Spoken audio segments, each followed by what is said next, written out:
Hey, before you scroll past this video, I need you to stop right now. Because if you receive Social Security, SSDI, SSI, VA, RRB, survivor, spousal, or any fixed income benefit, what is happening on March 11th directly impacts the money you depend on every single month. And there are actually two major things happening on that date that most people have no idea about. Two. And together, they tell a very important story about your financial reality right now. I've been getting comments and emails flooding in all week, people saying, "Where's my SSI check? And is Social Security being cut? And what is going on with my benefits?" And I hear every single one of you. You deserve real answers, not headlines designed to scare you, and not spin designed to make everything seem rosy when your grocery bill says otherwise. So today, we are going to cover it all. The payment schedule for March, the Social Security staffing shakeup that is already affecting millions of people, the February inflation report dropping on March 11th and why that number matters enormously to your benefits, the Federal Reserve's quiet money printing move from December that most people missed, and the Medicare Part B squeeze that is eating your 2.8% COLA alive. We've got a lot to get through, so let's go. For those of you who are new here, welcome to Retirees Benefits. We talk about Social Security, benefits, and financial survival for everyday Americans literally every single day on this channel. We're talking Social Security retirement, SSDI, survivor benefits, spousal benefits, SSI, VA, RRB. It literally doesn't matter the benefit type. If you're living on any kind of fixed income, this channel is built for you. We've helped millions of Americans find money, resources, and programs they didn't even know existed. And today, I want to make sure you walk away from this video feeling informed, prepared, and not alone. Quick shout out to today's sponsor, MD Hearing, and their brand new Neo XS Pro hearing aids. Listen, clinic hearing aids can run you $2,000 to $7,000. That's just not realistic on a fixed income. MD Hearing changes that. The Neo XS Pro is an FDA-registered over-the-counter hearing aid, no prescription, no clinic visits, designed by audiologists to help 94% of Americans with hearing loss. Tiny, rechargeable, and personalized to your hearing. And right now, through my link in the description, you get 20% off. Every device comes with a 60-day risk-free trial and real US-based licensed support whenever you need it. They even have a free 8-minute online hearing test you can take from home right now. If you or someone you love has been putting off dealing with hearing loss because of cost, this is your sign. Link is in the description. Use it for your 20% discount. Okay, back to your money. Here's the thing. March 2026 is one of the most layered, complicated months we've had in a while when it comes to your money and your benefits. And it's not just one thing happening. It is a combination of events colliding all at once. We've got a shifted payment schedule creating confusion. We've got a major SSA operational overhaul that went live on March 7th. We've got inflation data dropping on March 11th, the same day a wave of Social Security payments hit bank accounts. And we've got a bigger economic backdrop of tariffs, money printing, and rising prices that is quietly draining your purchasing power. I want to make sure you understand all of it because each piece connects to the next. So let's take it step by step. Let me start with the thing causing the most panic right now. If you receive SSI, Supplemental Social Security Income, you may have noticed that there is no SSI payment in March 2026. Let me say that plainly. There is no separate SSI deposit arriving in March. And I need you to hear me when I say this is not a cut. This is not your money being taken. This is not a benefit change. Here is the simple truth. SSI payments are always issued on the 1st of each month. But in 2026, March 1st falls on a Sunday. When that happens, the SSA sends your payment on the last business day before it, which this time was Friday, February 27th. So your March SSI payment arrived early. It's already in your account. It came on February 27th. So if you received 2 payments in February, one on the 3rd and one on the 27th, that second one was your March payment. You're not missing money, it just came early. And here's the heads up for what comes next. Your April SSI payment will arrive on Wednesday, April 1st, which is a normal business day. So April is back on the regular schedule. All right, for SSDI recipients and Social Security retirement beneficiaries, here is your exact March payment calendar directly from the Social Security Administration. If your birthday falls between the 1st and 10th of any month, your March payment comes on Wednesday, March 11th. That is this coming Wednesday. If your birthday falls between the 11th and 20th, your payment arrives on Wednesday, March 18th. If your birthday falls between the 21st and 31st, your payment comes on Wednesday, March 25th. And if you began receiving Social Security before May 1997, or if you received both Social Security and SSI, your payment came on Monday, March 3rd. Write those dates down, put them in your phone, share this video with someone who needs to know this. To all the veterans watching, first, thank you for your service. Here's what you need to know.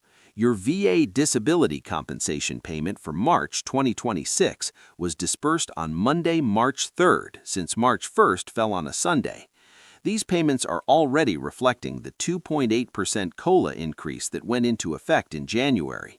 Monthly base payments now start at $175.51 for a 10% disability rating and go up from there, with the maximum standard benefit exceeding $4,000 per month, depending on your rating and dependent status. And there is some genuinely encouraging VA news we'll get to in just a moment. Okay, now here is the piece of this story that most people aren't connecting, and it is arguably the most important thing happening on March 11th, not just for your payment date, but for your financial future. On Wednesday, March 11th at 8:30 in the morning Eastern Time, the Bureau of Labor Statistics is releasing the February 2026 Consumer Price Index data. That's the official inflation report.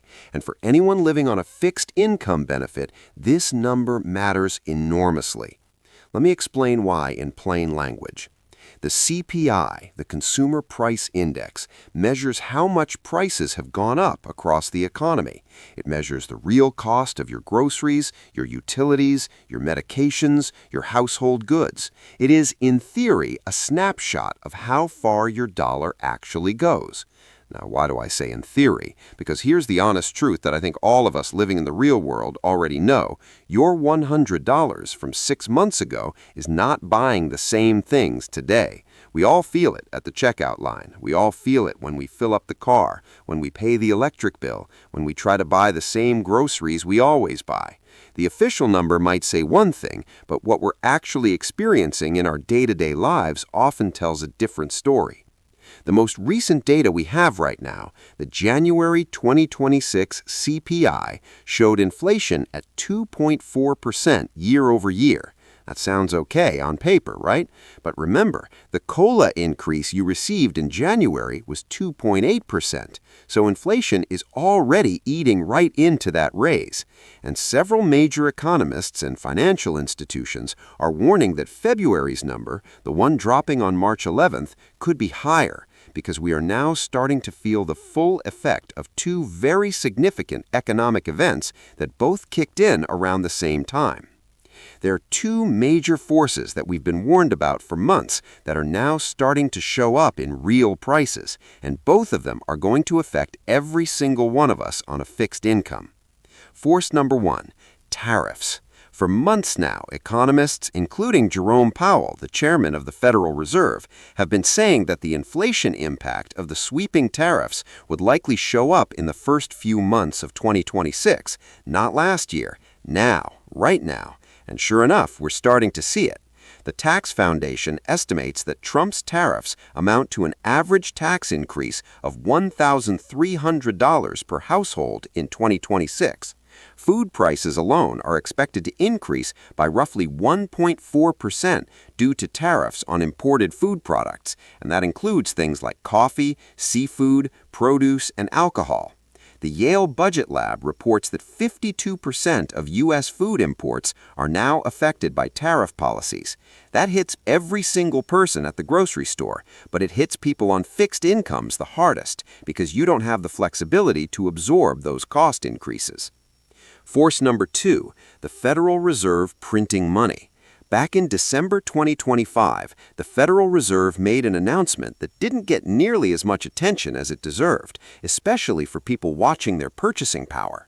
They announced that they would begin what they're calling reserve management purchases, buying $40 billion worth of short-dated Treasury bills per month starting December 12th. Now, they gave it a fancy new name, but let's be clear about what this actually is. This is the Federal Reserve printing money and putting it into the economy. We've seen this movie before. It has a different name now, reserve management purchases instead of quantitative easing, but the mechanism is the same. When you inject money into the system, that is inflationary by definition. More dollars chasing the same amount of goods means each dollar buys less. And the Fed says this will taper off in the spring, but I think most of us have learned by now not to hold our breath on temporary government financial programs, right? And here's where it all connects for fixed income beneficiaries. We're still above the Fed's 2% inflation target. We've been sitting up around 2.4 to 3% for months. Some economists at the Peterson Institute for International Economics are warning that inflation could exceed 4% by the end of 2026 when you factor in the full effect of tariffs and the new money supply expansion. That is double the Fed's target.